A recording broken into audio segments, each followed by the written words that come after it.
Bom, queridos, a paz do Senhor Jesus a todas, amém? Amém. Tá todo mundo me ouvindo direitinho? Amém. Eu Sim, tô. né? Amém, graças a Deus. Vamos então orar para começar. Tenho certeza de que Deus preparou essa manhã, né? Como todas as outras manhãs, para nos abençoar e nos enriquecer um pouco mais com a sua palavra. Então vamos orar nesse momento? Feche seus olhos nesse momento, em nome de Jesus. Vamos orar. Pai amado e santo, Deus maravilhoso, Criador dos céus e da terra, amado da nossa alma.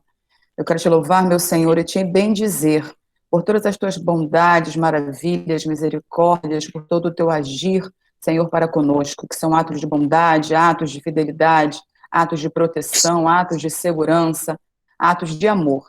Senhor, obrigada por essa manhã tão maravilhosa com a qual o Senhor nos presenteia no dia de hoje. Obrigada pela vida das minhas irmãs, Senhor, que já se prontificam a estar presente na aula para aprender um pouco mais de ti, ouvir um pouco mais da tua palavra. Estamos aqui para sermos admoestadas, edificadas por ti, meu Senhor. Em nome de Jesus, eu te agradeço pela vida das minhas amadas irmãs e te peço desde já, Senhor, que tu continues agindo com bondade, misericórdia, com cura, com ânimo, com graça, com salvação, crendo, Pai, que tu és poderoso para fazer infinitamente mais por todas nós. Abençoa, Senhor, as nossas vidas, os nossos lares. Quero te louvar, Senhor, pela preciosa dona Melry, Pai, conosco nessa manhã, que nos presenteia, Pai, com a sua presença. Abençoa a sua vida, em nome de Jesus. Seja conosco, Pai. Para a glória e honra do teu nome, te agradeço hoje e sempre, em Cristo Jesus. Amém. Amém. Bom, queridas, a paz do Senhor Jesus a todas. Tenho certeza que o Senhor nos tem abençoado, amém, nesse dia, tem preparado esse dia para que possamos aprender, né? Eu com vocês, vocês comigo e nós com o Senhor. Amém?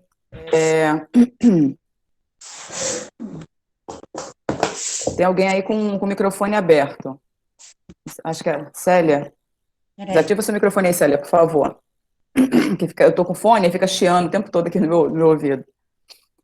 Bom, queridas, a paz do Senhor Jesus, né? Bom, nós vamos falar sobre advertências e boa consciência, né? Nós estamos falando, né, nessas últimas aulas, nesses últimos domingos, sobre a carta de Coríntios, primeira carta, né, de Coríntios, e vocês, tenho certeza, né, sempre presentes nas aulas, né, têm participado bastante, graças a Deus por isso. A gente sabe muito bem, né, que a igreja de Corinto era uma igreja privilegiada, né, geograficamente, comercialmente, era uma igreja privilegiada no tocante aos seus habitantes, né, as pessoas que dali participavam, mas também tinha alguns problemas, né, nós aprendemos, né, nessas últimas aulas, com todas as ministrações, com todas as aulas que nos foram direcionadas, que havia ali, né, divisões, né, aquela coisa da soberba, né, do orgulho, da jactância, né, sabemos que todas essas palavras são significados, mas que se aplica muito bem no contexto de Corinto, sobretudo pela sua história, né, nós sabemos que era um povo, né, muito imerso, né, na idolatria, né, na imoralidade, sobretudo na imoralidade sexual, e nós já aprendemos sobre isso também. Era um povo que, volta e meia, né, reclamava dos seus líderes, e Paulo, por diversas vezes, né, enviava cartas, admoestando, advertindo, né, sempre para trazer eles a consciência acerca do Cristo, né, que lhes trouxe salvação, que lhes trouxe nova vida. E nós entendemos muito bem, quando nós lemos, né, esse capítulo 10 de 1 Coríntios, né, que não é diferente, não é diferente. Paulo, mais uma vez, se preocupa em advertir, em trazer algo para o crescimento, né, e a maturidade dos coríntios, né? E nós entendemos muito bem, sobretudo nesse capítulo 10, né, que há uma preocupação de Paulo em advertir o povo, né? Em advertir, bom dia, Lu, bom dia, em advertir o povo a tomar determinados cuidados, ok? E o título da nossa lição dessa manhã fala sobre advertências e boa consciência. Veja bem, boa consciência.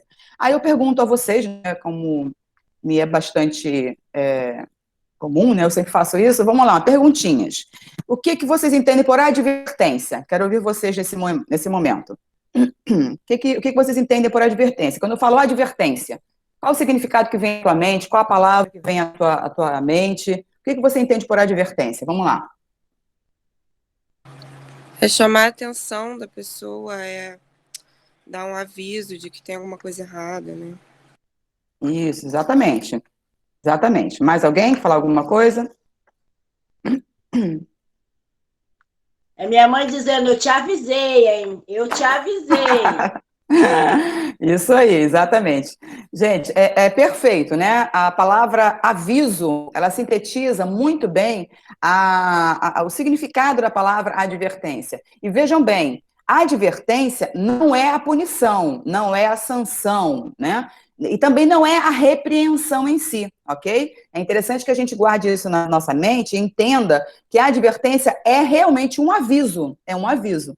Né, nós temos nessas provas que a gente faz para concurso e tal, para serviço público, de acordo com o regimento interno de cada órgão, né, tem lá os atos administrativos, né, em relação às pessoas que ali trabalham, e tem as sanções, né, as formas de você lidar, né, com a administração, né, com aquele funcionário. Se ele faz algo que não está conivente, né, com o órgão, que não está de acordo com aquele regimento interno, a primeira sanção que lhe é dada, não no sentido de punição, é de fato a advertência. E dependendo do órgão em si, né, ele pode levar uma advertência, 2 advertências, 3 advertências. Aí na terceira advertência já pula para uma sanção. Isso, cara, é chamar a atenção de alguém, exatamente. Ou seja, quando você chama a atenção de alguém, você está avisando de algo. Olha, atenção, abre o seu olho, você está agindo dessa maneira e não está muito legal, ok? Ou seja, preocupe-se em agir de forma diferente, você está indo por um caminho que não é muito bom, ok? Então, nos órgãos públicos, né, nós temos, dependendo do regimento interno de cada órgão, nós temos até tantas advertências para, enfim, vir uma suspensão. Aí vem uma suspensão de, digamos, 3 dias, de 5 dias, de 7 dias, de 30 dias, né? E aí vai sendo gradativo, né? Vai aumentando essa questão da sanção, né? Dos avisos, enfim, das consequências dos atos administrativos que não estão de acordo com o regimento interno daquele órgão. Então, a advertência é literalmente isso mesmo que vocês acabaram de dizer. É um aviso, né? É chamar a atenção de alguém, é você dar um alô, olha, você está indo por um caminho que não está sendo muito legal, ok? Então, a advertência é você chamar a pessoa para perto e tentar-lhe abrir-lhe os olhos, ok? Abrir os olhos. Sim, Liliane, bom dia, minha querida. Exatamente, também é uma observação, Toda vez que você faz uma advertência a alguém, que você adverte alguém, você está observando algo. Você está observando algo. Liliane botou muito bem aqui. Eu até escrevi aqui também. Toda vez que você faz uma advertência, não tem como você fazer uma advertência se você não está observando algo de que você não está gostando, ok? Então, a advertência é um aviso, é você chamar a atenção de alguém, é você fazer uma observação acerca de algo que está acontecendo que não está sendo legal, ok? Ou seja, é você literalmente chamar a atenção do outro para que ele entenda que ele não está numa atitude conivente, né? Uma atitude coerente com as leis, com as normas daquele determinado lugar, daquela determinada entidade, ok? Então, Paulo, ele escreve essa carta aos Coríntios, no capítulo 10, fazendo-lhes uma advertência, ok? E diante dessa advertência, eu vou dissecar com vocês esse capítulo, né, alguns versículos, porque nós temos a nossa lição, né, sabemos que está tudo ali divididinho e tal, mas eu queria que vocês fossem comigo versículo por versículo, para a gente entender qual é a preocupação de Paulo em relação aos Coríntios, sobretudo nesse capítulo, trazendo para os Coríntios e para os nossos dias de hoje, os exemplos da história de Israel. Ele faz um paralelo, né? Ele vai lá atrás na história de Israel e lembra o povo de Coríntios, né, acerca da vida de Israel, dos exemplos de Israel, da experiência de Israel quando da saída do Egito. Então, ele começa esse capítulo, né, fazendo-lhes uma advertência, trazendo à memória deles a história de Israel, sobretudo da saída lá do Egito, quando eles foram libertos do Egito sob a mão de Moisés, pela mão de Moisés, ok? E muito bem, advertências e boa consciência. Consciência. O que vocês entendem por consciência? Vamos lá, uma palavra que vocês me digam. Está cheio de pernilongo aqui. Meu Deus, tem que ligar o ventilador aqui. O que vocês entendem por consciência? O que é consciência? A gente tem a ideia, né, aquela coisa da ideia, da consciência, mas quando eu falo consciência, uma pessoa consciente, aquela pessoa ela tem consciência. O que você vem à sua mente nesse momento quando eu te faço essa pergunta? Vamos lá, quero ouvi-las. Uma pessoa que age com muita coerência. Perfeito, coerente. Ou seja, é uma pessoa que traz aqui, equilíbrio, né? É uma pessoa equilibrada, é uma pessoa que vai por um caminho, né, plano. Ok, mais alguém?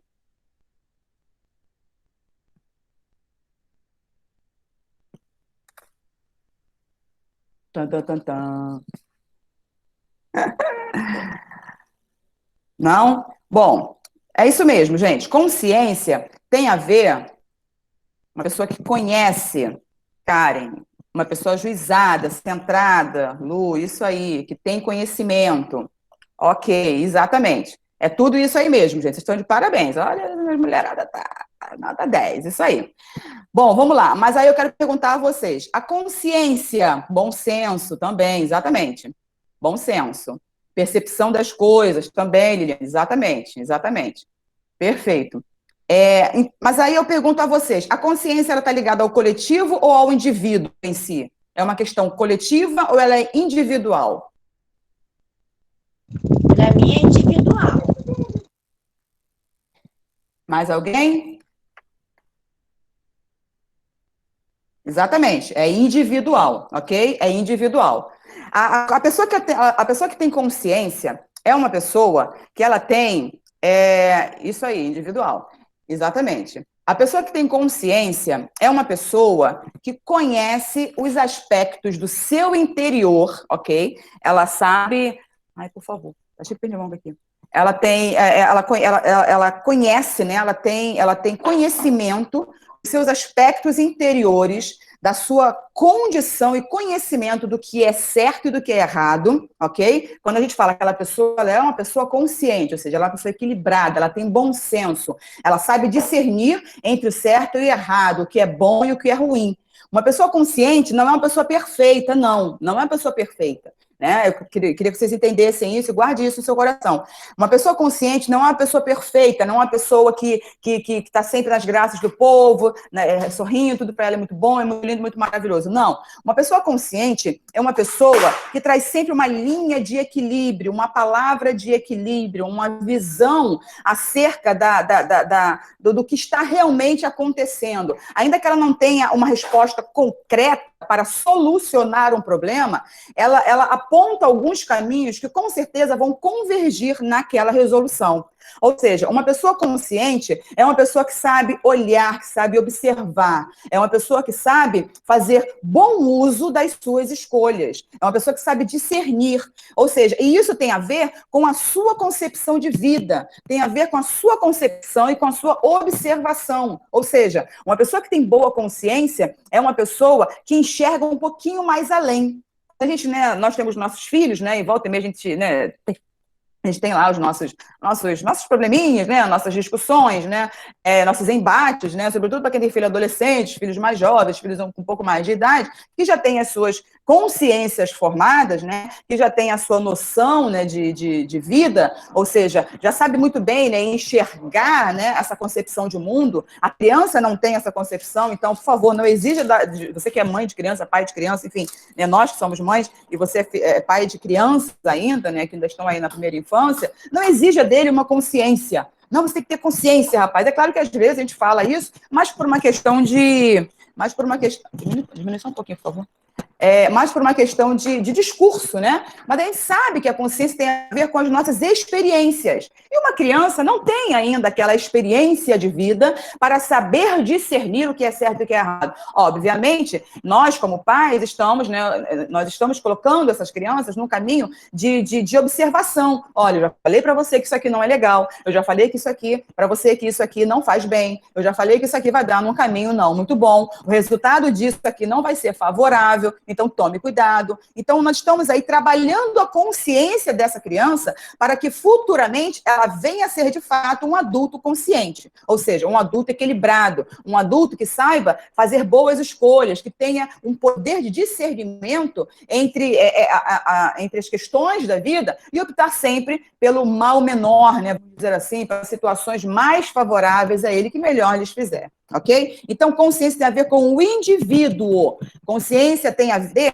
ver com a sua percepção de mundo, ou seja, isso tem a ver também com os seus valores, porque tem pessoas que se dizem conscientes, mas são conscientes de acordo com seus valores que não são muito bons, com seus princípios que são invertidos, com seus princípios que são deturpados, né? Então, a gente tem que tomar muito cuidado, porque que Paulo coloca aqui, né, sobre a boa consciência, é sobre o bom discernimento, ou seja, de fazer as boas escolhas. Então, que nessa manhã a gente possa gravar no nosso coração e na nossa mente que nós temos uma boa consciência, porque existe também a má consciência, que é a capacidade e o prazer de fazer mais escolhas, a capacidade e o prazer de querer sempre maus resultados. Ah, faço mesmo, ninguém tem nada a ver com a minha vida. Está buscando maus resultados. Ah, eu fiz mesmo, ninguém tem nada a ver com as minhas escolhas, a vida é minha, ponto final. Cuidado com isso. Cuidado com isso, porque a nossa consciência, ela tem que estar sempre atrelada aos princípios bíblicos e cristãos.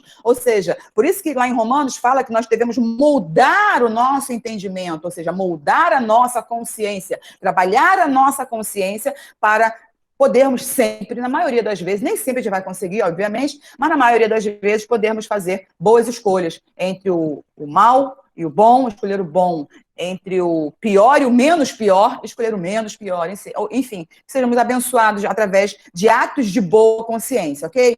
Muito bem. E Paulo, ele fala sobre essa questão, né, das advertências e da boa consciência para os coríntios, trazendo logo do primeiro versículo, queria que vocês deixassem aí aberto, por favor, na Bíblia, no capítulo 10, 1 Coríntios, capítulo 10, que é o texto da nossa lição, tá? Eu vou ler com vocês, queria que vocês acompanhassem, por favor. Você acompanhasse, por favor.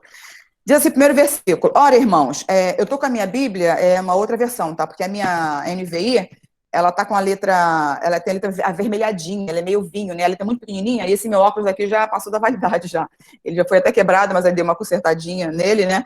E eu não estou conseguindo enxergar direito a letra naquela Bíblia, né? Porque ela é muito difícil você enxergar, porque ela é vermelhinha. Aqui não, eu peguei a Bíblia do Vanderlei, que é um pouquinho maior, tem a letra maior, a letra preta, mas a versão é outra, mas a mensagem é a mesma, tá bom?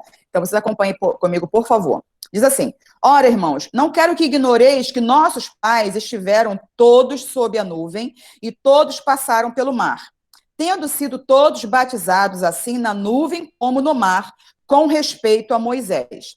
Todos eles comeram de um só manjar espiritual e beberam da mesma fonte espiritual, porque bebiam de uma pedra espiritual que os seguia, e a pedra era Cristo. Entretanto, Deus não se agradou da maioria deles, razão porque ficaram prostrados no deserto. Muito bem, vamos lá. Paulo, ele traz essa lembrança, a consciência dos coríntios, porque com certeza muitas indagações estavam lhe sendo feitas, né? Eu tenho certeza que vocês concordam comigo. As cartas de Paulo normalmente são respostas.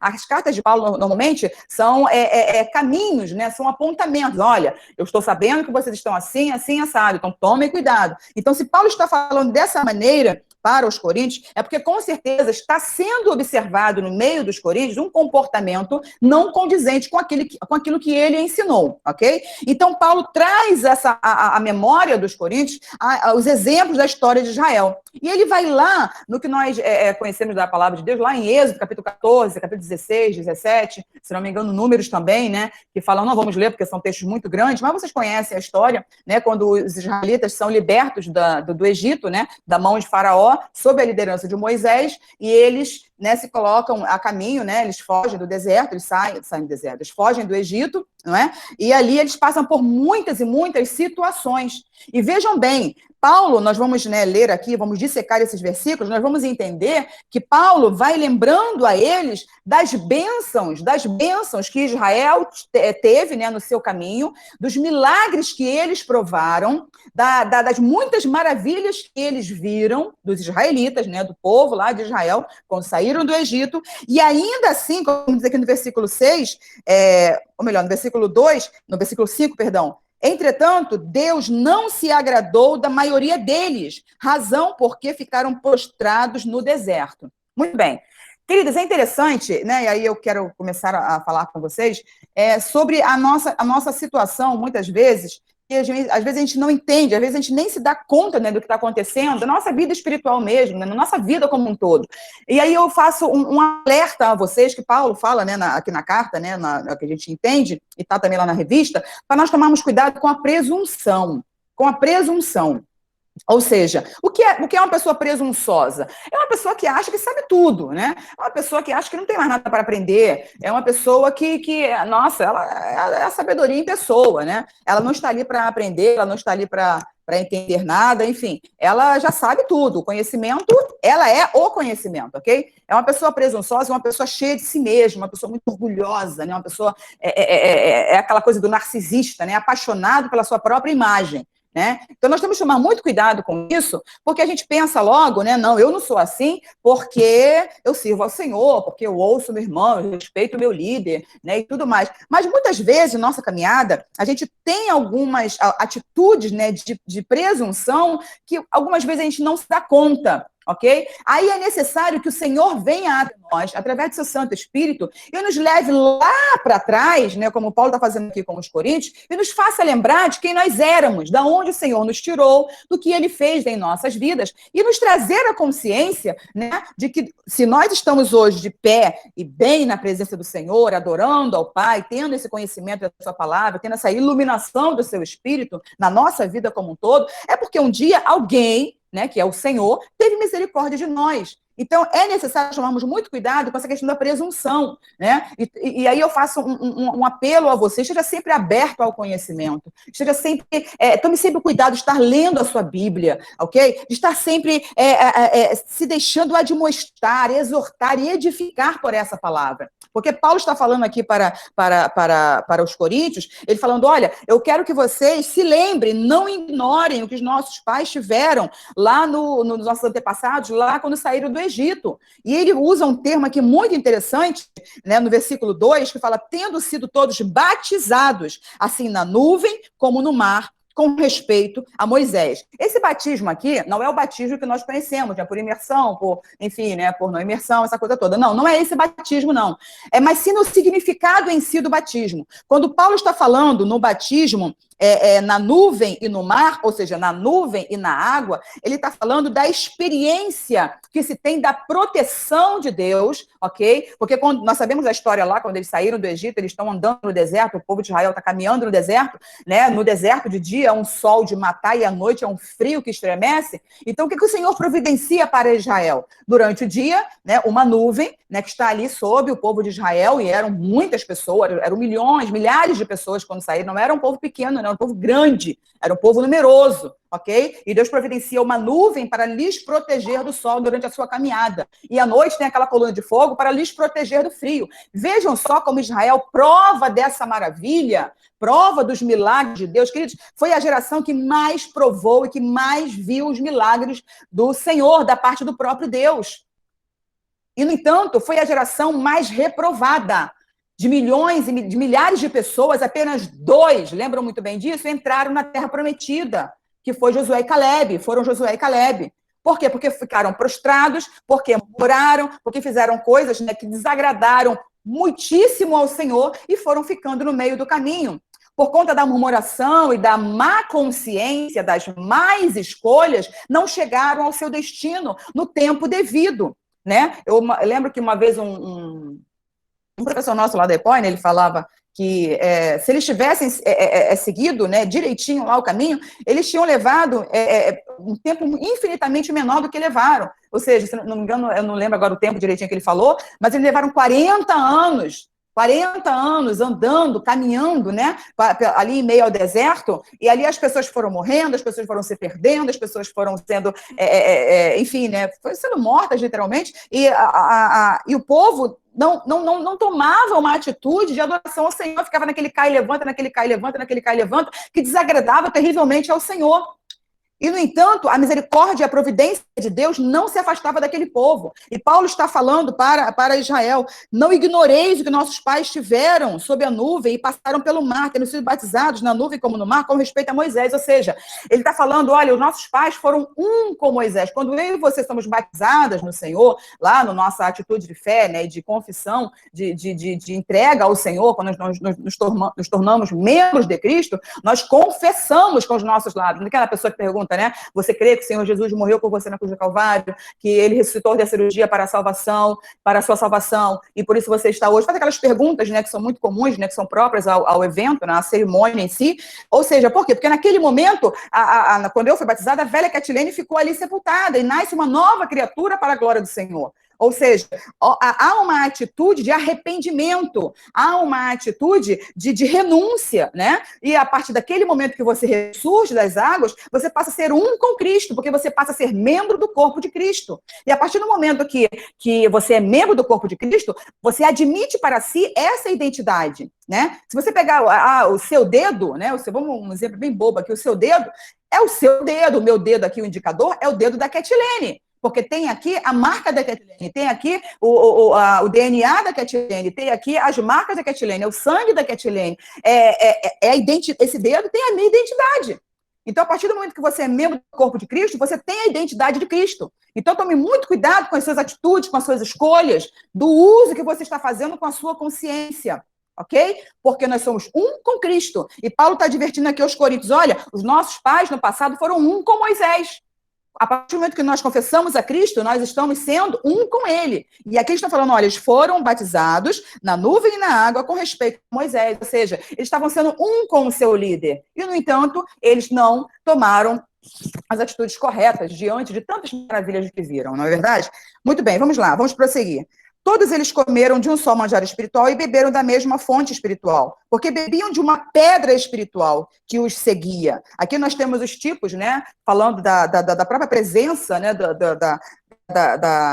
é que eu posso falar? Da sobrevivência, né? Da providência divina para aquele povo. Não é? E seguindo aqui, e a pedra era Cristo, era a presença do próprio Cristo com o povo.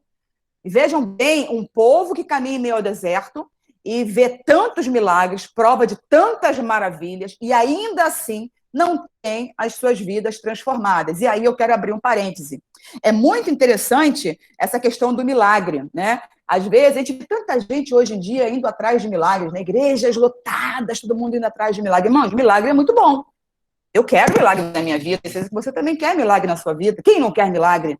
Quem não quer milagre? Milagre da cura, milagre da bênção, milagre das portas abertas, milagre, enfim, tantos milagres, né, que o Senhor pode e faz por nós. Deus é Deus de milagres. Mas o milagre não produz transformação de vida. Milagre não produz transformação de consciência, de entendimento. O milagre, ele não traz o nosso coração para mais perto de Deus, não. Talvez você possa pensar, como é que você pode falar um negócio desse? Não traz. O milagre, ele abre os nossos olhos, né? Ele é uma resposta imediata, ele é uma resposta para aquele tempo, para aquele momento, né? Para aquela sincronia. O que é a sincronia? É uma adequação temporal num eixo, ou seja, nós temos a linha do tempo, né? E nós temos ali, digamos, no ano de 2020, eu passei por determinada situação.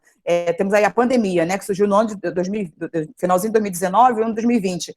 Então, assim, essa sincronia, que é uma partezinha do tempo dentro de uma linha temporal muito grande, é uma sincronia, né? Nós queremos um milagre para aquele momento, né? Então, assim, naquele momento, Deus abriu os nossos olhos, Deus fez isso, Deus fez aquilo. Então, aquele milagre serviu para aquele tempo, ok? Para aquele tempo. Nós temos a noção, nós temos a informação da existência daquele milagre. Mas quem provou do milagre foram as pessoas daquele tempo.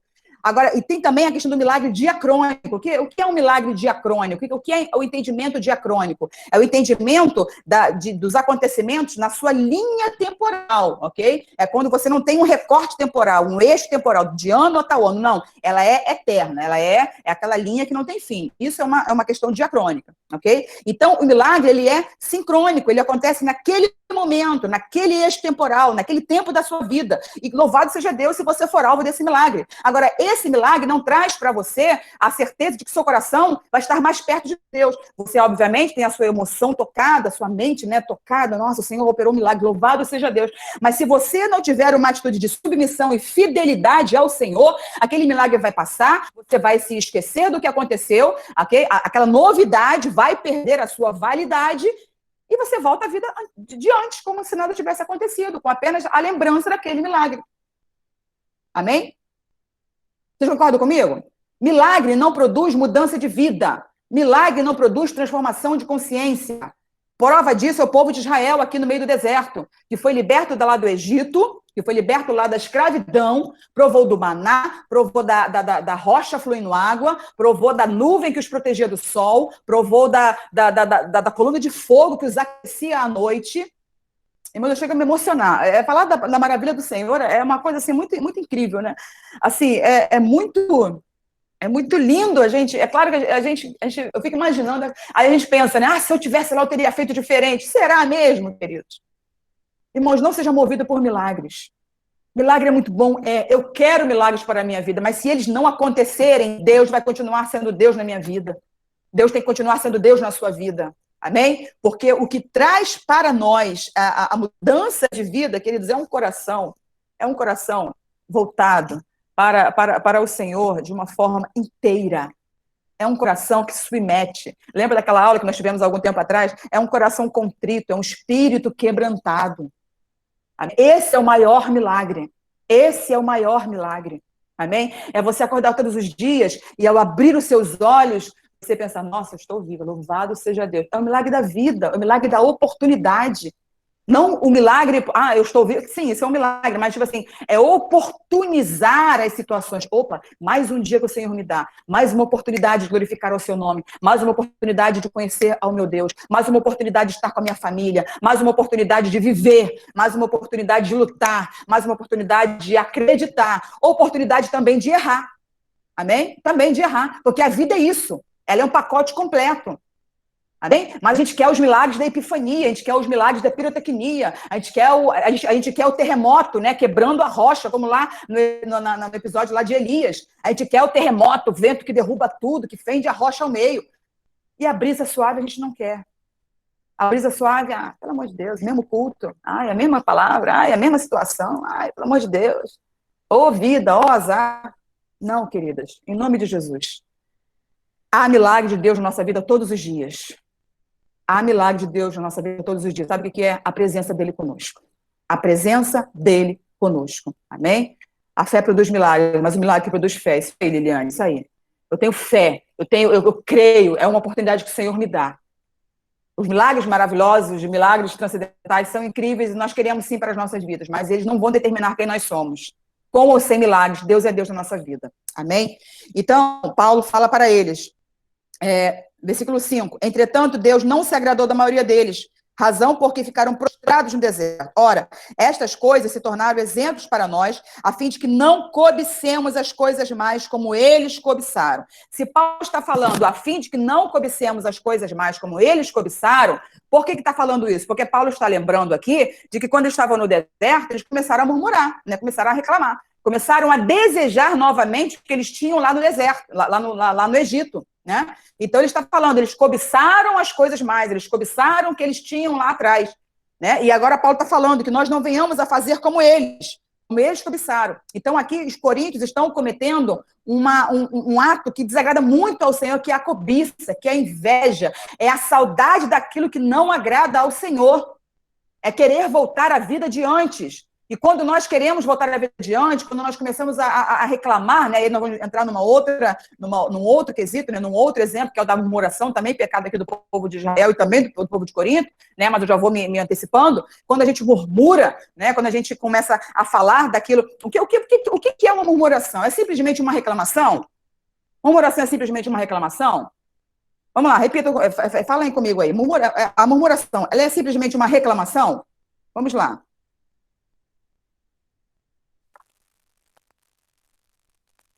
Alguém?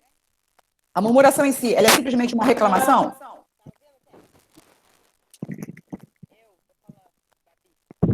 Não, porque murmuração fica falando, até os patronos. Isso aí. Não é simplesmente uma murmuração, não. Está relacionada à ingratidão. Isso aí, Luciana. Isso aí, também. Está relacionada à ingratidão. Acho que tem alguém aí com o microfone ligado. Eu acho que a murmuração é ser negativo. Isso aí. Isaac Biel. É a Suzana, né? Babi, Falta aí. tá ouvindo? Ah, é a Babi? Oi, tô ouvindo. Tá Isso. baixinho, mas tô ouvindo, Babi. Tá baixinho? Ah, Tá, agora não, melhorou. Uma vez eu ouvi que murmuração é dizer que é você dizer para Deus que ele não é capaz de fazer. Eu achei bem Isso aí. forte essa definição Isso de aí. murmuração. Isso aí. Queridas, olha só. Isso aí, vocês estão perfeitas. É isso mesmo. Então, assim, a murmuração ela não é simplesmente uma reclamação. Porque a gente reclama. Nós somos seres reclamões. A gente reclama. A gente acorda, eu agora estou aqui na minha cozinha, dando essa aula, estou ministrando aqui para vocês, né, conversando com vocês, e a minha cozinha, e a minha pia está ali com algumas coisinhas da louça, né, do dia anterior, e eu, ai, meu Deus, essa louça. Já reclamei. É murmuração isso? Não, não é murmuração. Ok? Ai, meu Deus, derramei ele, quebrei o negócio, aconteceu. Poxa, ai, meu Deus, eu estou desempregada, até agora nada. Senhor, tem misericórdia. Isso é murmuração? Não, não é murmuração. Ok? Não é murmuração. A murmuração, ela é um murmúrio, ela tem a ver com reclamação? Tem, mas é uma reclamação, como é que eu posso dizer? Infundada, baseada num sentimento de ingratidão. É o que vocês falaram aí, colocaram aí no chat. É baseado no sentimento de ingratidão. É você dizer para Deus que o que ele está fazendo não está prestando para você. A murmuração, Deus ele abomina, ele tem tanta tristeza diante das nossas murmurações, é porque a murmuração cega os nossos olhos, cega o nosso entendimento e não nos faz enxergar as maravilhas de Deus. Você, como a Suzana colocou, você acaba se tornando um ser negativo. Um ser negativo, né? Vocês já pararam do lado de uma pessoa que murmura? Vocês conhecem pessoas que murmuram o tempo todo? Eu conheço e conheci, né? Às vezes a gente até brinca, falando, para de murmurar e tal, mas a gente hoje entende que murmuração não é simplesmente uma reclamação. Uma pessoa que murmura o tempo todo é uma pessoa negativa, é uma pessoa que rouba as suas energias, que tudo para ela vai mal, tudo para ela tá ruim, até o que você faz de bom, até o que fazem para ela de bom, ela tem que achar um ponto negativo. A pessoa que murmura, ela tem a ingratidão arraigada no seu coração. Ela está submersa no seu mundo pequeno. Eu li uma vez num livro, né? A murmuração, ela nos apequena a nossa condição de negatividade, a nossa condição de desconstrução. Assim como, desse mesmo autor, né? Assim como a idolatria, ela nos desconstrói como ser humano, nos apequenando ao nível e ao tamanho do objeto idolatrado. Guardem isso, né? Quando nós adoramos a Deus, nós crescemos com Deus, nós olhamos para o alto, isso nos eleva, isso nos faz ser maiores em Deus, isso nos faz crescer em fé, isso nos faz crescer em experiências com Deus, nos faz crescer em amor, em frutos do Espírito, porque nós estamos olhando para aquele que é alto, para aquele que é grande, para aquele que é maior, para aquele que é supremo. Amém? Agora, quando você idolatra, você tem um objeto de devoção, de adoração, eu ouvi desse pastor, você se apequena, você vai ao nível desse ser, você vai ao nível desse objeto. Então, cuidado com as questões da idolatria, cuidado com as questões da murmuração. E a murmuração, ela tem mais ou menos a mesma síntese, né, de entendimento. Ou seja, quando você murmura, não é porque o outro está errado, não, é porque o erro ele está em você. Não é porque o outro está fazendo as coisas de uma forma equivocada, é porque você está sendo um equívoco. E é muito difícil, né, para o ser humano admitir os seus próprios erros. É muito melhor você apontar o erro do outro, né? E os murmuradores, normalmente, quando você murmura, quando você tem essa atitude negativa diante da vida, né, você está dizendo para Deus, de certa forma, que ele não está sabendo fazer nada de correto, que ele está fazendo tudo errado. Ou seja, você está falando, é igual quando a pessoa está fazendo uma coisa que você está vendo que está dando errado, para, pelo amor de Deus, é como se você falasse para Deus, para, porque eu não quero mais. Então, em nome de Jesus, tomemos muito cuidado com isso. Os murmuradores ficaram no deserto, morreram no deserto, porque não souberam dar a devida importância aos milagres que o Senhor fez por eles, sobretudo o milagre do amor, ao milagre da libertação. Eu não falo simplesmente do milagre das codornizes, do milagre do maná, do milagre da água jorrando da rocha, do milagre da nuvem, do fogo, né, da travessia do Mar Vermelho, queridos. Eles passaram em meio ao ao Mar Vermelho a pé enxuto. E quando o último israelita passou, né, pelo meio daquele mar e atravessou, chegou do outro lado, vieram os faraó e seus cavaleiros, né, os carros e cavaleiros de faraó, e aquelas águas, elas se fecharam. E a Bíblia fala que houve mortes, né, lá no Mar Vermelho, e, no entanto, não se perdeu um israelita quando passaram ali pelo meio daquele mar. Ok? Então, a gente tem que tomar muito cuidado com isso. A gente tem que tomar muito cuidado com isso, ok? A murmuração, a Liliane colocou aí, está atrelada à inveja, está atrelada a sentimentos ruins também. A murmuração traz para nós sentimentos negativos. Então, cuidado, tenha uma atitude positiva diante da vida, tenha uma atitude de fé, de transformação, de mudança. Às vezes, as coisas estão acontecendo ao nosso redor e a gente está se sentindo no meio, né, como cego, meio tiroteio. Eu não sei que caminho tomar, eu não sei que atitude tomar. Olha para o alto, fecha os seus olhos e se apega com Deus. Agora, não murmure. Não murmure. Não diga para Deus que ele está fazendo tudo errado. Não diga para Deus que ele está fazendo não está prestando. Em nome de Jesus, tome cuidado com isso. Tome cuidado com isso. Ok? Que a gente possa tomar essa boa consciência. Eu sempre costumo dizer, né? Enfim, eu sempre falo isso para mim mesmo. Não dá para agradecer, fique calado, mas não murmure. Está difícil de glorificar a Deus? Ai, que coisa boa. Está difícil de gerar esse discurso, de pronunciar esse discurso? Fique calado. E faz lá o que está dizendo lá em Lamentações. Aguarde em silêncio a salvação do Senhor. Amém? Cuidado com a murmuração. Cuidado. Fere demais o coração de Deus. Fere demais o coração de Deus. Ok? Vamos lá. Versículo 7. Nossa, gente, o tempo já está... Lá, meu Deus do céu. Não vos façais, pois, idólatras, como alguns deles, porque, por quanto está escrito, o povo assentou-se para comer e beber e levantou-se para divertir-se. Por que Paulo está falando isso? Porque quando Moisés subiu lá para falar com Deus, né, acerca das tábuas, dos mandamentos, quando ele vai ter aquela conversa com Deus lá no monte, o povo se vê sozinho, né, começa a murmurar e tal, eles começam a pressionar Arão. Cadê Moisés? Ele está demorando para descer, morreu por lá e tal. Precisamos de alguém para adorar, vamos fazer aquilo. E Arão acaba cedendo, né, a pressão do povo, e eles, né, montam lá, né, produzem aquele bezerro de ouro e começam aquela questão toda da idolatria, né, e Deus vendo lá de cima o povo está adorando a outro Deus, o povo está sendo idólatra, está pecando, está errando de novo e tal. E Deus falando com Moisés lá em cima, providenciando algo maravilhoso para o povo, e o povo achando que Moisés estava morto, né? Moisés estava demorando, se desesperaram e começaram a idolatrar aquele bezerro de ouro e ter aquelas práticas, né, que desagradaram tanto ao Senhor, que todos nós conhecemos aqui a história. Então ele fala, o povo assentou-se para comer e beber e levantou-se para divertir-se. Ou seja, a idolatria trouxe essa cegueira na vida deles. Então, como eu falei aqui no início, né, eu quero reforçar essa ideia. O pecado da idolatria, ela nos apequena, ela nos reduz ao tamanho, à condição do objeto adorado, do Deus, com D minúsculo, adorado. Então, cuidado com isso. E cuidado, nós temos que tomar muito cuidado, porque quando nós falamos em idolatria, a gente pensa logo, né, na imagem, a gente pensa logo no totem, né, naquela escultura e tudo mais. Cuidado. A gente, muitas vezes, acaba sendo idólatra das nossas próprias opiniões. Como assim, Catiane? Sim. Não, porque eu penso assim, eu ajo assim, e não admito que ninguém venha mudar o meu pensamento. Às vezes, nós idolatramos as nossas próprias experiências. Não, mas se aconteceu isso comigo, não estou querendo dizer que você tem que desfazer as suas experiências, apagar da sua memória por aquilo que Deus fez. Não, não é isso.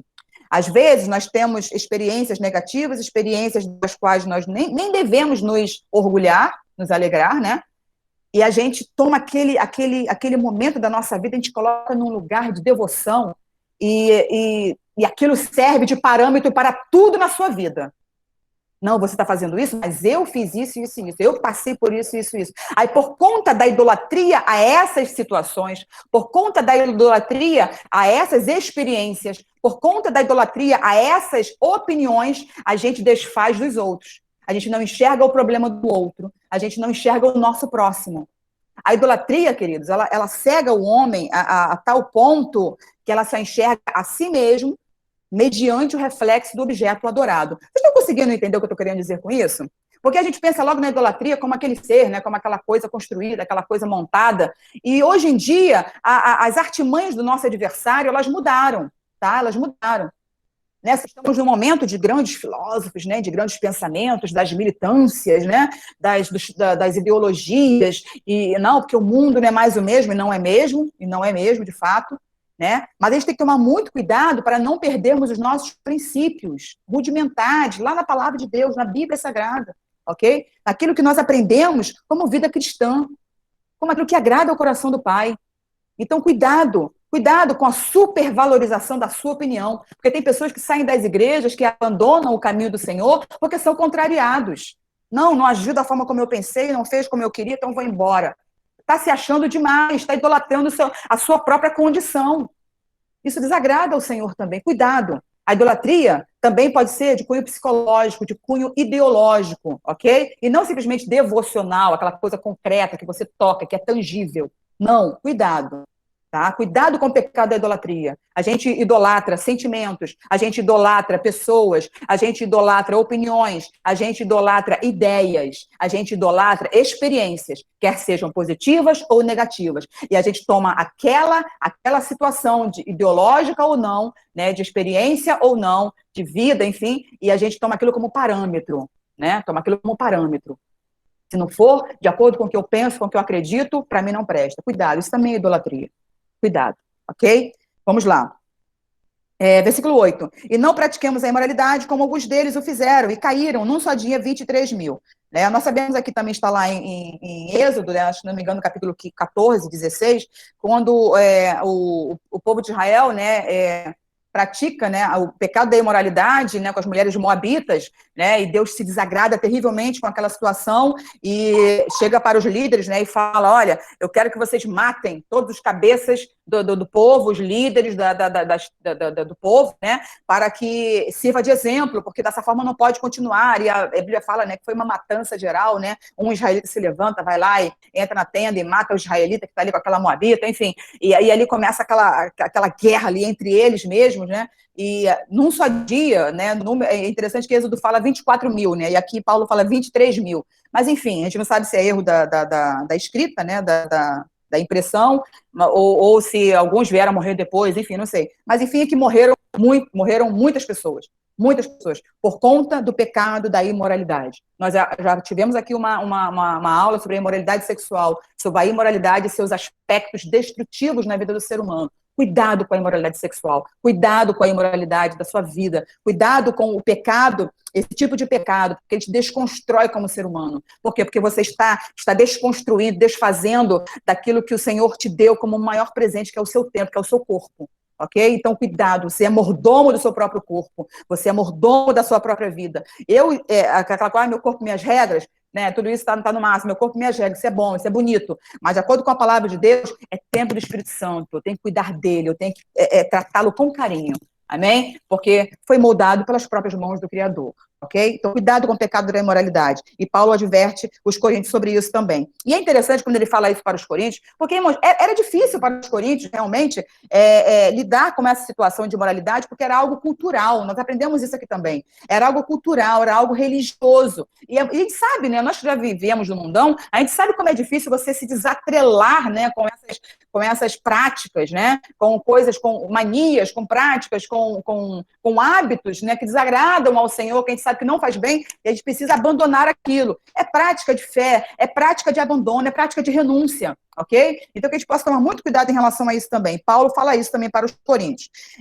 Versículo 9. Não ponhamos o Senhor à prova, como alguns deles já fizeram e pereceram pelas mordeduras das serpentes. Não murmureis, nem murmureis como alguns deles murmuraram, e foram destruídos pelo exterminador.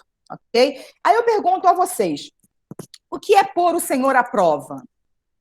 Paulo fala sobre isso aqui, né? Não coloquem o Senhor à prova, não ponhamos o Senhor à prova, como alguns deles já fizeram, e pereceram pelas mordeduras da serpente. O que é pôr o Senhor à prova? Quem é que pode me dar aí uma palavra sobre isso aí, uma ideia sobre isso? O que vem à sua mente quando a gente fala, não ponhamos o Senhor à prova, não coloque o Senhor à prova? que você entende sobre esse termo, sobre essa expressão? Hein? Alguém? Tô sozinha aqui não, né, gente?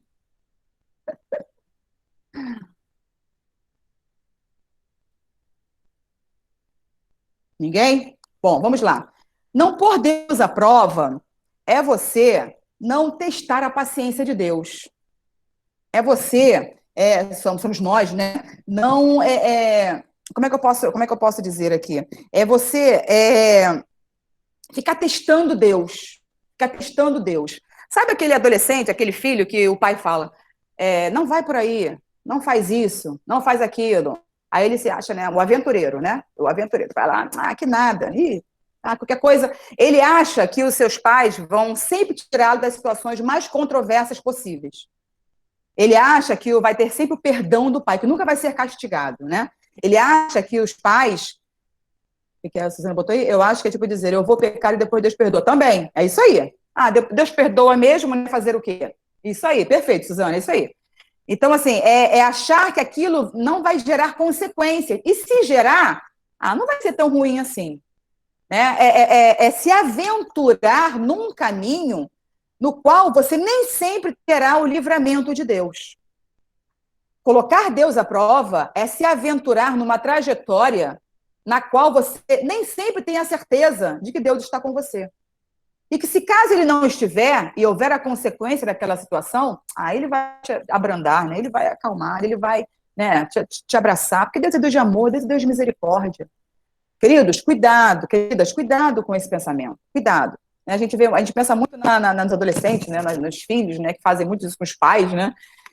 Mas Deus, ele não é homem para que minta, nem filho do homem para que se arrependa. A palavra de Deus fala muito claramente sobre isso, ok? A palavra de Deus diz que eu ouvindo um pregador essa semana, eu achei muito interessante. Mas Deus castiga? Não, Deus não castiga. O próprio castigo já é o pecado em si na vida do ser humano. E a sua consequência, que é inevitável. Queridos, o perdão de Deus, que você e eu possamos entender isso nessa manhã, ok? Babi colocou, é como se colocar numa situação como se Deus tivesse a obrigação de livrar. Exatamente, é isso mesmo. É como se... às vezes, né, a gente tem aquela ideia de que Deus vai estar sempre pronto a nos livrar. E eu queria que vocês entendessem o seguinte, o perdão de Deus, ele está sempre pronto diante de nós, sempre está para nós, Deus está sempre apto a nos perdoar? Sim, porque Deus é Deus de amor. E ele perdoa os seus filhos. Né? Ele perdoa os seus filhos. Ainda ontem, que à tarde, eu estava vendo revi, né, aquele filme A Cabana. Eu sempre choro muito com aquele filme, acho aquele filme muito impactante, muito lindo. E o perdão é algo que é prática de vida. E Deus fala, se o Senhor falar para nós perdoar, o Senhor também vai nos perdoar. Ele vai nos perdoar.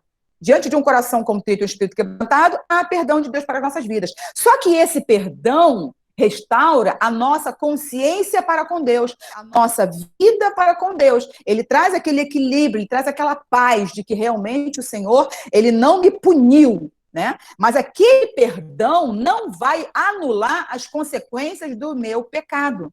Aquele perdão não vai anular as consequências da minha atitude. Não vai. Não vai. Matou? Vai sofrer a consequência, vai ter sanção e punição para isso. Reclamou? Desobedeceu? Fez algo contrário? Desagradou? Tem consequência para isso. Não é? E aí vai, né, uma observação para nós, pais, a gente está sempre apto a perdoar, a abraçar os nossos filhos, mas eles precisam entender que tudo que se faz na vida tem uma consequência, toda ação gera uma reação, ok? E tem pessoas que colocam Deus à prova, eu vou mesmo, porque Deus me perdoa, mas acha que aqui vai ser a festa do oba-oba. Deus perdoando, fica tudo na paz. É a paz interior, mas as consequências dos meus atos, elas vêm sobre mim. E, queridas, eu tenho certeza que você sabe disso, eu e você sabemos disso. São consequências, na maioria das vezes, trágicas, comprometedoras, estarrecedoras. São consequências até que comprometem a nossa existência.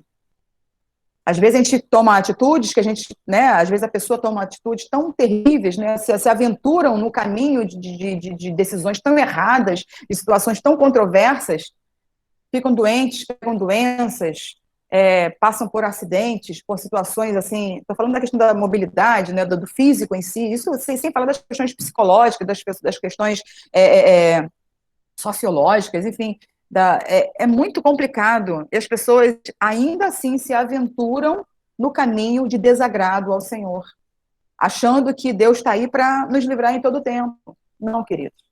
Não. O Senhor lhes dá condição de caminhar, dá condição de enxergar, condição de escolher. As consequências, elas vêm. E que nós possamos tomar muito cuidado em relação às escolhas que fazemos. Não coloquemos Deus à prova. Mas Deus não, mas ninguém me avisou. Nós temos em nós o Espírito Santo de Deus, que nos alerta. Se eu não estou em paz para tomar aquela decisão, para permanecer nesse caminho, eu saio desse caminho. Se eu estou realizando algo na qual, numa situação na qual o Senhor não pode participar comigo, eu saio daquela situação.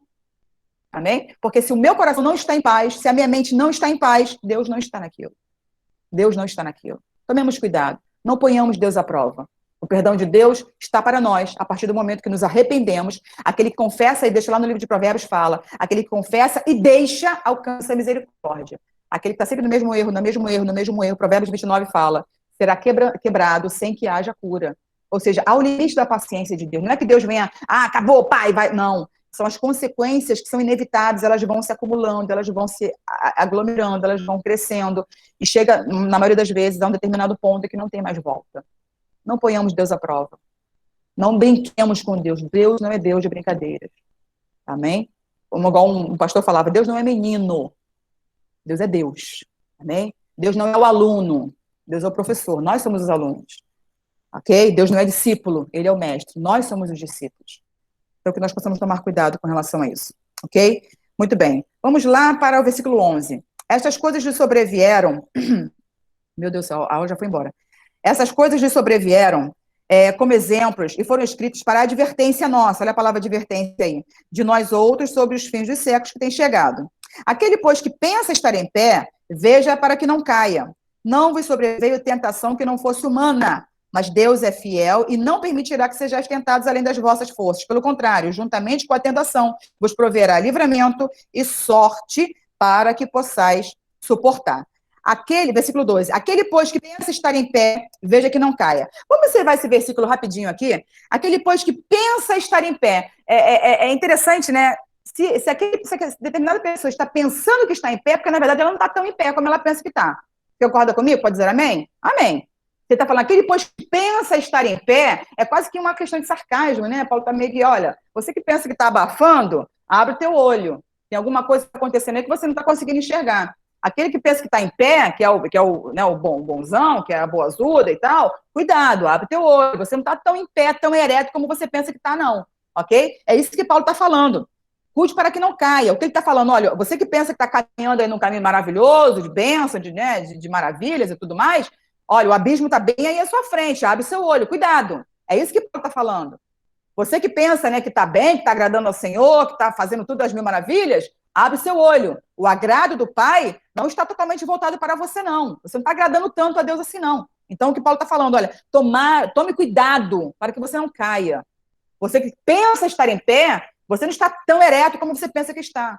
Você não está tão firmado como você pensa que está. Você não está tão certo como você pensa que está. Paulo fala para ele, para os coríntios, não vos sobreveio tentação que não fosse humana.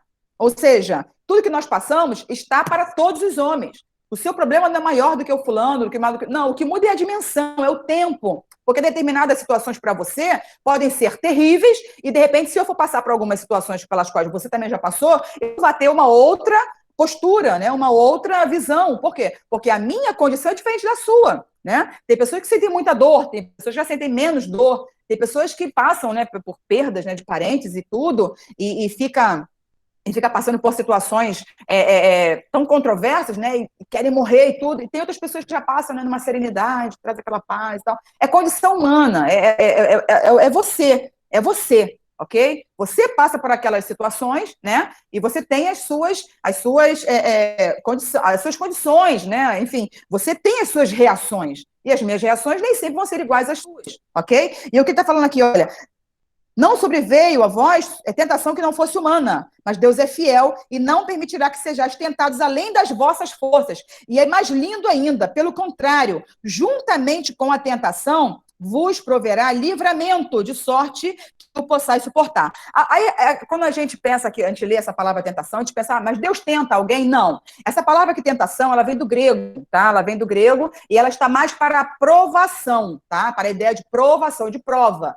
Porque quando a gente pensa em tentação, é como se Deus fosse colocar você numa situação adversa e agora vamos ver como é que ele será a situação. Não, Deus não brinca com o nosso sentimento. Deus não brinca com a sua criação, tá? Deus não brinca com a sua criação. Entenda isso nessa manhã, ok? A palavra aqui, né, embora esteja tentação, ela tem uma conotação muito maior para a prova, ok? Para a provação. Então, ou seja, quando Deus permite que nós sejamos provados além das nossas forças, né? Ou seja, ou melhor, Deus não vai permitir que nós sejamos provados além das nossas forças.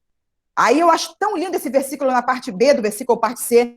Juntamente com a tentação, vos proverá o livramento. Ou seja, ele não vai te livrar do problema, ele vai te livrar, aquele jargão, né, de pregadores, ele vai te livrar no problema.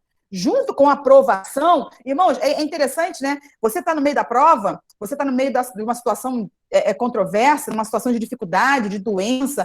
Pensa aí num problema maior que você já passou na sua vida ou que você esteja passando. Pensa aí nesse momento. Pensa aí nesse momento. Né? Qual o problema que eu estou passando? Qual a situação que está tirando a minha paz, que está querendo roubar o meu equilíbrio, a minha boa consciência? Pensa aí nesse momento sobre o que você tem passado, tem tentado roubar a sua paz. Pensa aí. É uma aprovação, não é uma aprovação? É uma aprovação. Mas a Bíblia fala aqui, ó, juntamente com a aprovação, ou tentação, como diz aqui na Bíblia, na minha Bíblia, pelo menos, vos proverá o livramento, de sorte que a possais suportar. Juntamente, paralela a essa provação, está o livramento. Lembra daquele versículo? A bondade e a misericórdia me seguirão todos os dias? Então, se você está passando por uma provação, o livramento também está seguindo junto com essa provação. Amém? A força, né, necessária está seguindo junto também, junto com essa aprovação, ok? Estão caminhando juntos. Nós só temos que ter visão espiritual para entendermos isso. Recebe isso nessa manhã, queridos. Amém? Recebe isso nessa manhã. Assim como bondade e misericórdia não se dissociam, não se separam, ambos nos seguem todos os dias, junto com a aprovação vem também o livramento, vem também a paz, vem também o equilíbrio, vem também a visão de que Deus não nos abandonou. Amém? A aprovação não está para nós para nos destruir, não. A aprovação não está para nós, Paulo está falando isso aqui para os coríntios, olha, a aprovação não está para vocês, para acabar com a vida de vocês, não, mas é para produzir crescimento, produzir maturidade, produzir vida com Deus. Então, Deus não vai permitir que algo venha sobre as nossas vidas do que a gente não vá suportar. Não. Deus vai promover junto com a aprovação. Está passando por uma situação que são normais a todos os seres humanos, né? Junto com ela, vem o livramento, vem a paz, vem o escape, vem a palavra de vida, vem a certeza de que nós não estamos sós. O que vai determinar a diferença nessa caminhada é para onde nós vamos olhar. Se é para aprovação somente, ou se é para aprovação com o livramento que Deus nos dá todos os dias. Amém? Vocês estão entendendo? Pode dizer amém? Amém? Amém. Muito bem. Amém. Glória a Deus. Amém. Então, Deus providencia o livramento. Deus sabe que essas coisas são normais. Cristo passou por isso. Cristo passou por isso. E ele foi liberto, ele teve esse livramento, ele teve essa visão, e nós podemos aprender com ele. Nós podemos aprender com ele. Em tudo ele foi tentado, mas nele não houve pecado. Amém? Então a aprovação está para nós como esteve para o próprio Cristo. E não houve ninguém que não fosse tentado como ele foi. Até a morte de cruz. Então que possamos olhar para ele em todo o tempo. Junto com a aprovação, vem o livramento, vem o escape, vem a paz, vem a fé, a produção de fé, vem a experiência, vem a esperança, vem a paciência. Que o Senhor nos abençoe em nome de Jesus. Amém? Vamos lá. Então, para encerrar, né? Aí Paulo retoma, né, o versículo 14. Portanto, meus amados, fugir da idolatria. Falo como uma criteriosa. Julgai vós mesmos o que digo. Ou seja, Paulo está reforçando. Foge da idolatria. Cuidado com a idolatria. Ok? Pondere o que eu estou dizendo. Versículo 16. Porventura, o cálice da bênção que abençoamos não é a comunhão do sangue de Cristo? O pão que partimos não é a comunhão do corpo de Cristo? Porque nós, embora muitos, somos unicamente um pão, um só corpo, porque todos participamos do único pão. Considerai o Israel segundo a carne.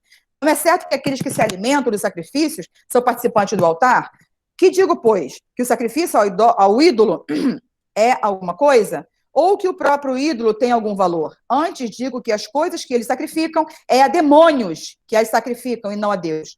E eu não quero que vos torneis associados aos demônios. Palavra forte isso, né? Vamos falar sobre isso agora. Não podeis beber o cálice do Senhor e o cálice dos demônios. Não podeis ser participantes da mesa do Senhor e da mesa dos demônios. Ou provocaremos zelos do Senhor.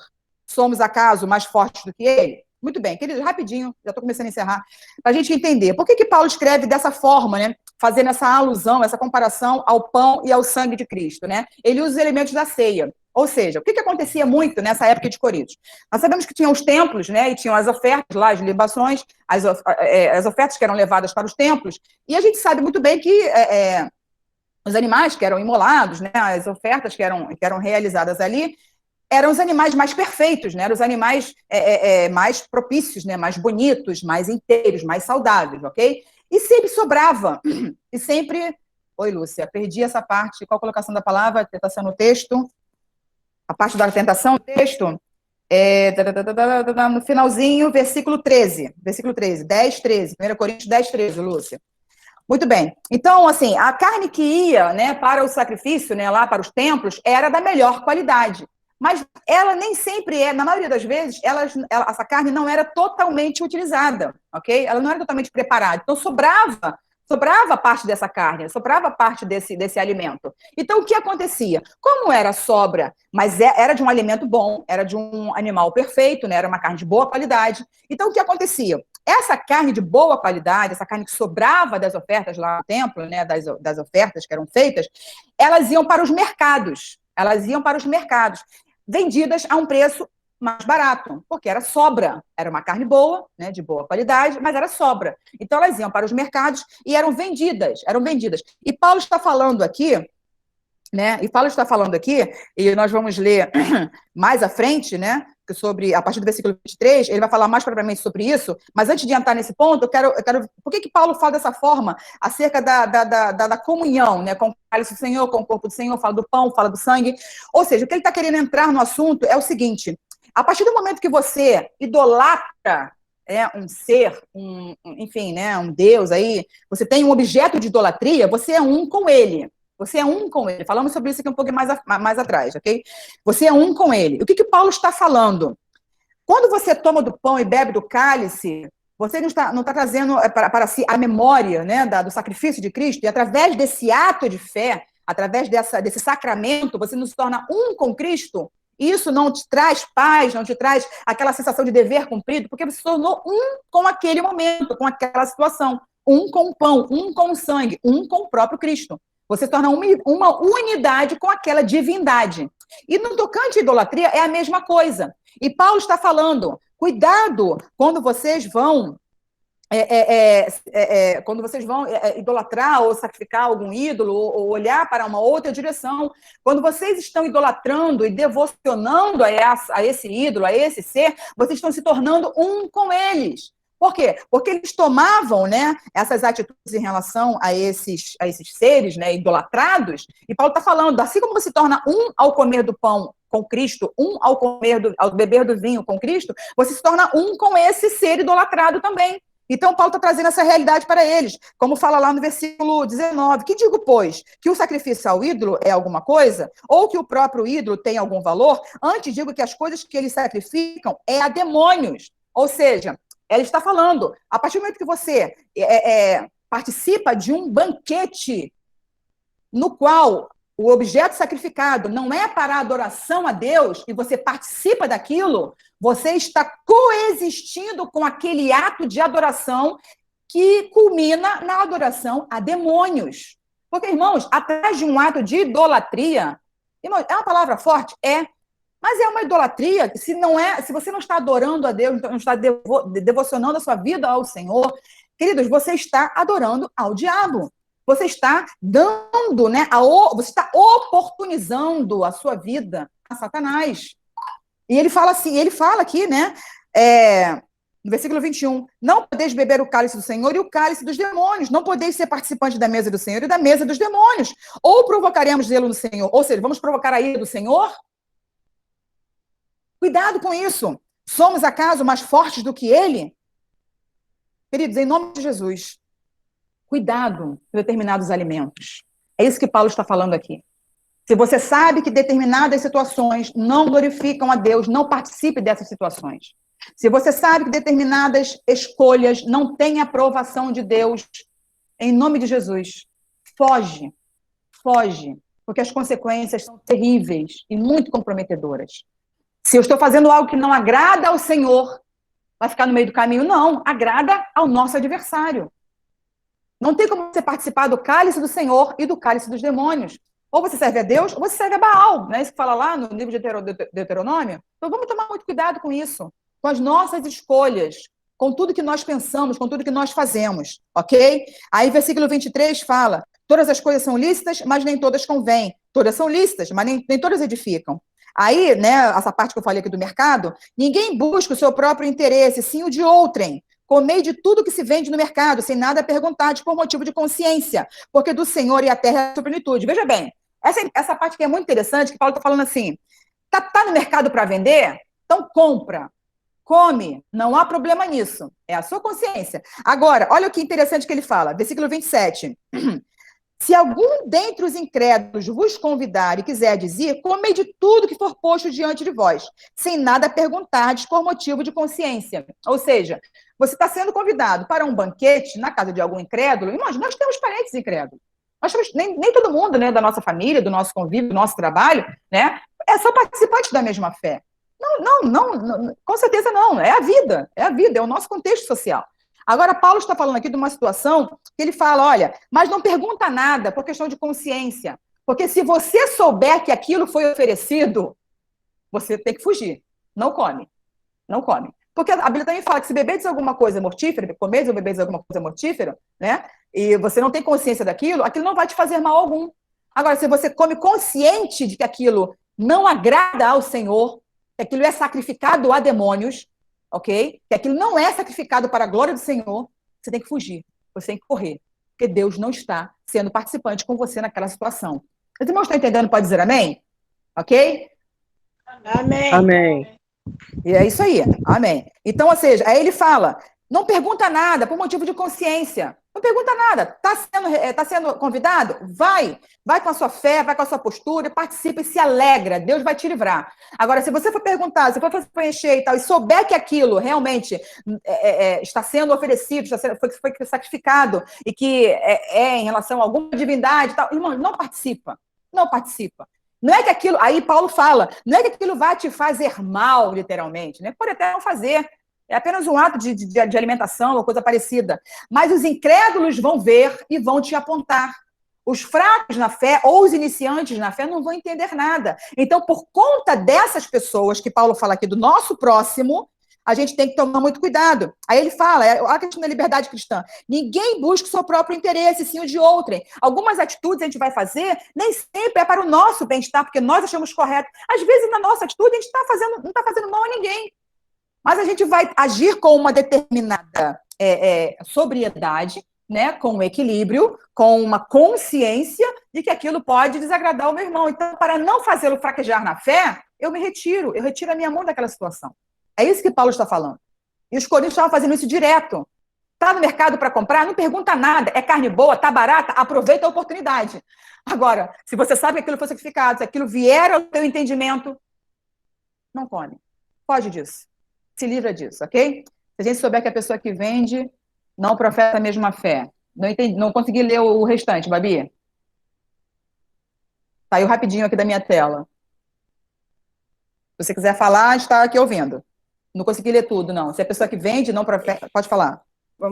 Assim, a pessoa vende, tem ali o comércio dela, ela não professa a mesma fé que a gente. Mesmo assim, a gente compra porque a gente sabe que aquilo ali não vai fazer nenhum mal. A gente tem, né, tipo assim, a gente sabe que a pessoa não professa a mesma fé, mas a gente compra porque tá ali para vender.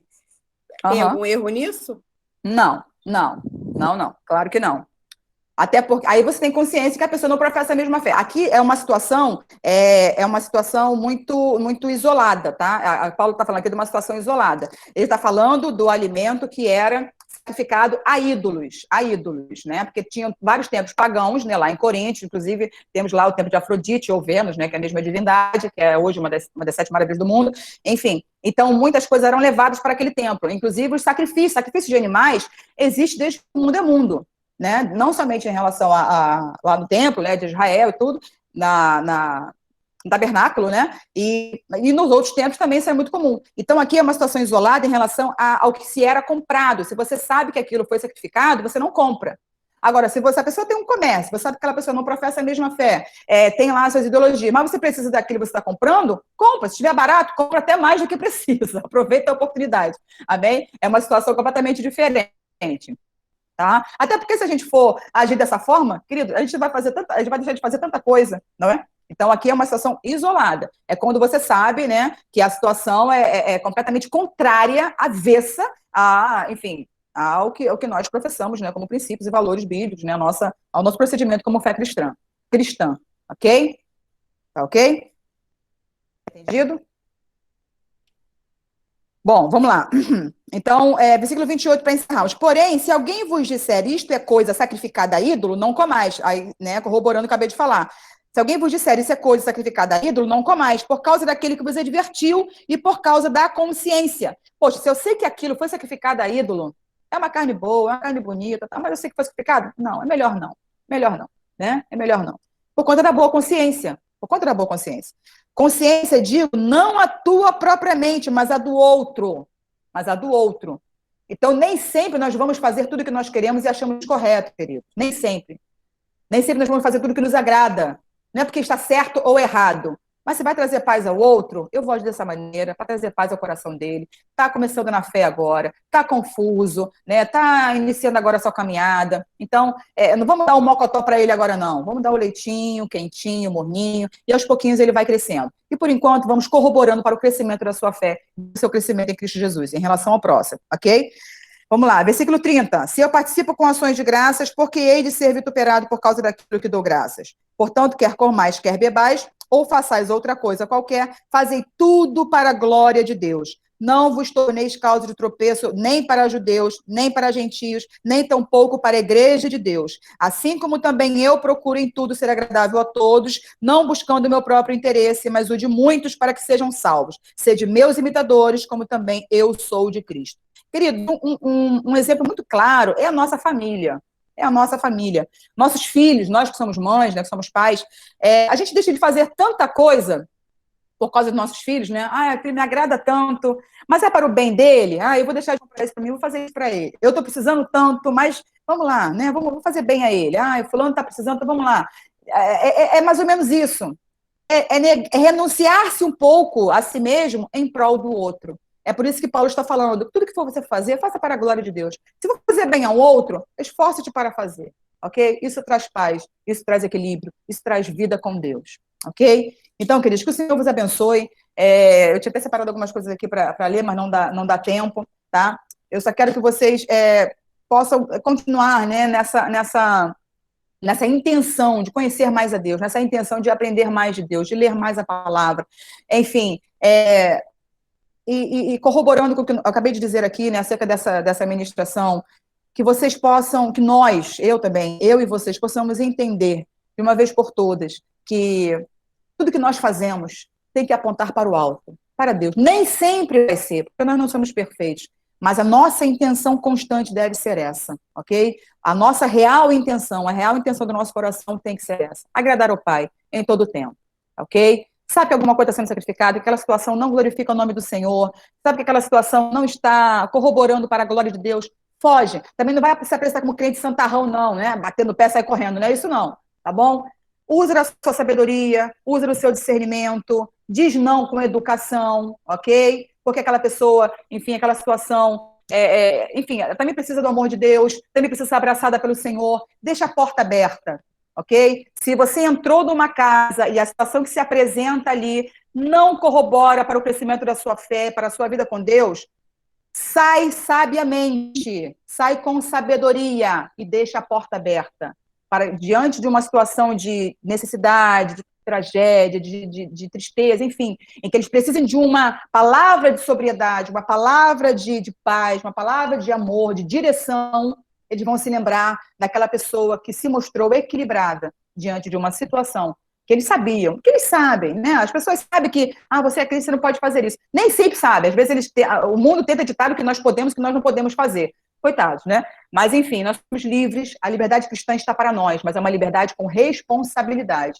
É isso que Paulo está falando. Vocês são livres, mas usem essa liberdade com sabedoria, com responsabilidade. A liberdade cristã está para nós, mas para nós que nós venhamos vivenciá-la sempre pautada na vontade de Deus, que é boa, perfeita e agradável. Amém? Que o Senhor vos abençoe em nome de Jesus, que Deus continue falando aos seus corações, ao meu coração também, tudo aquilo que eu fui incapaz de falar, e que o Senhor continue colocando no seu coração e esclarecimento da sua mente através do seu Santo Espírito. Alguém quer falar alguma coisa? Alguém quer falar, fazer alguma pergunta, alguma colocação? Essa é a oportunidade.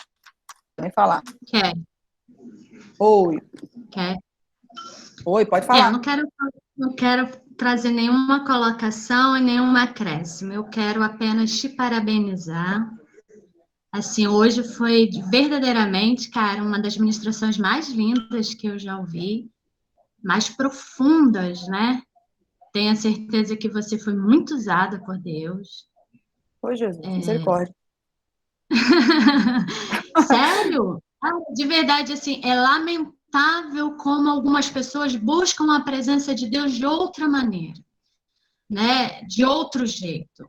A manifestação de Deus é sempre muito simples, muito profunda, muito tocante, e não precisa de muitos eventos para isso, né? Muitas ações, né, para isso.